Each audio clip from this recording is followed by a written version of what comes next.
Welcome to the Baobab Tree Tales, where the roots run deep and the stories run wild. Across the plains and rivers of Africa, ancient spirits still whisper, and old gods never sleep. Today, we journey into the heart of the Zambezi to unravel a legend that defied bulldozers, flooded minds with fear, and shook even the strongest walls. This is the tale of Nyaminyami, the river god who rose against progress to protect the balance of nature and spirit. They called it a myth until the floods came. So grab your seat, subscribe to the channel, and stay with us until the very end, because what you're about to hear is more than just a tale. It's a warning, carved in water and stone. The Zambezi River, a serpent of silver, winding through the heart of Africa, held secrets as deep and ancient as the gorges it carved.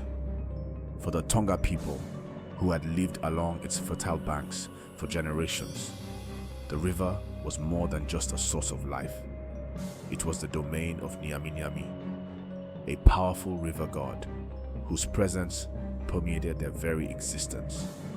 He was a creature of awe and reverence, a serpentine being with the head of a fish, his immense form said to stretch the length of the river itself.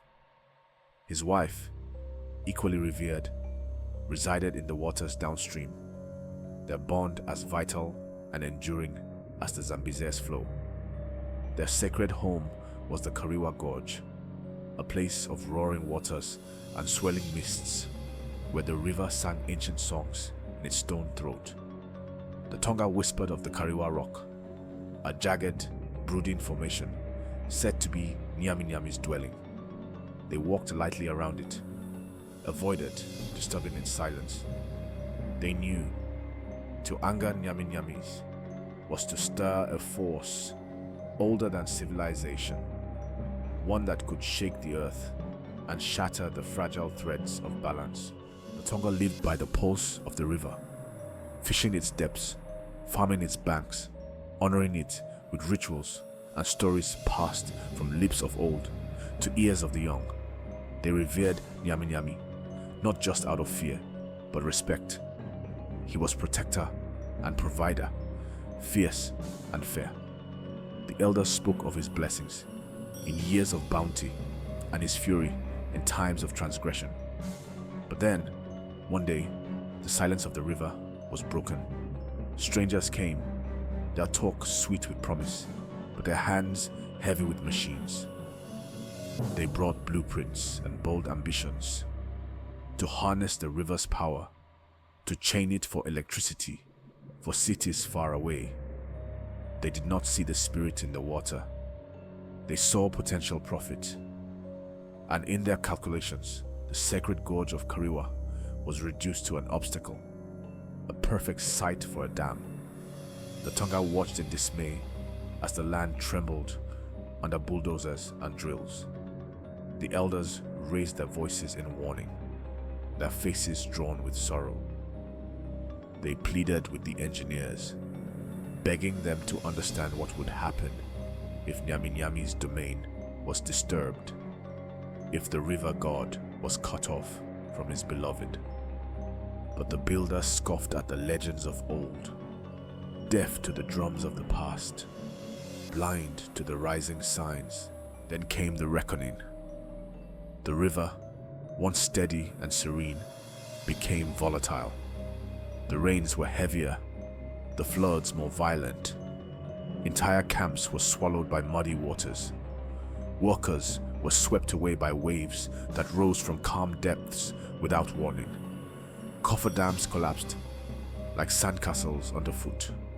Landslides struck in eerie silence before thunderously sealing men and machines beneath the earth. Each disaster more terrible than the last. To the outsiders, these were accidents, unfortunate but explainable. To the Tonga, they were omens. Nyaminyami was stirring. Even the skeptics began to feel it.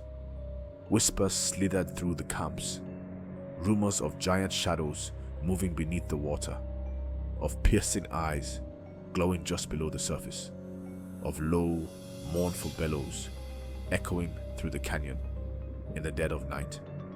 Men began refusing night shifts. Engineers started crossing themselves before entering the gorge.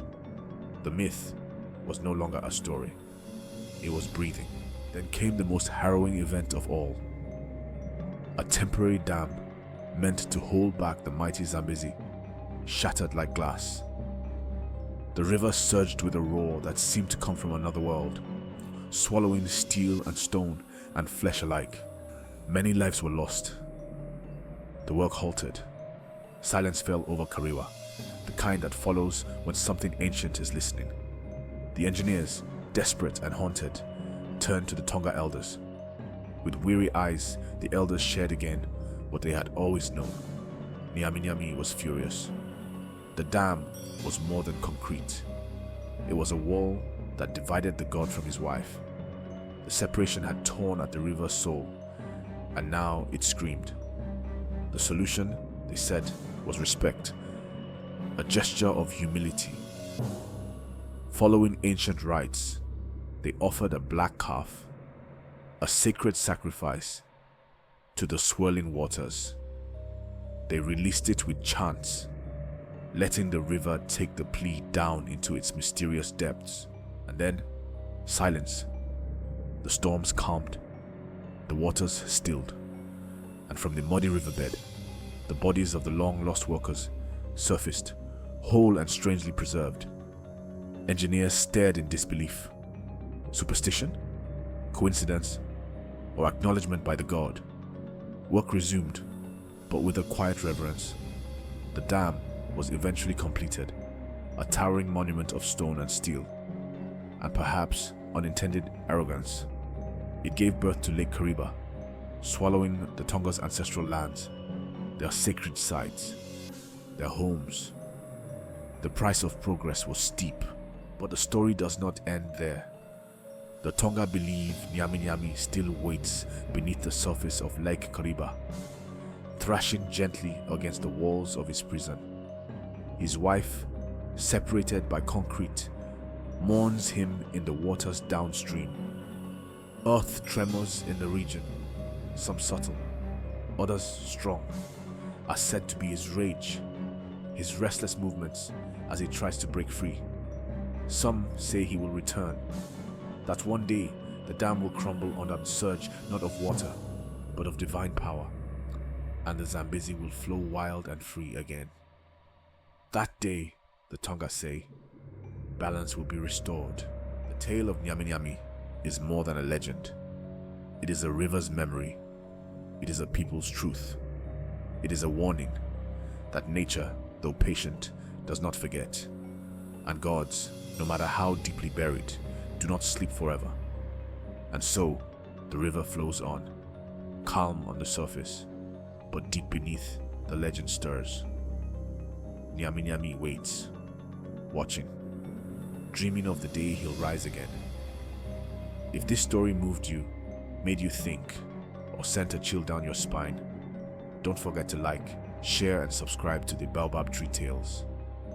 We've only just begun to unlock the vault of Africa's ancient lore. And remember, every story we tell is rooted in something real. The next one might just be waiting in the shadows of your own world. Until next time, walk softly and listen. The spirits are always speaking.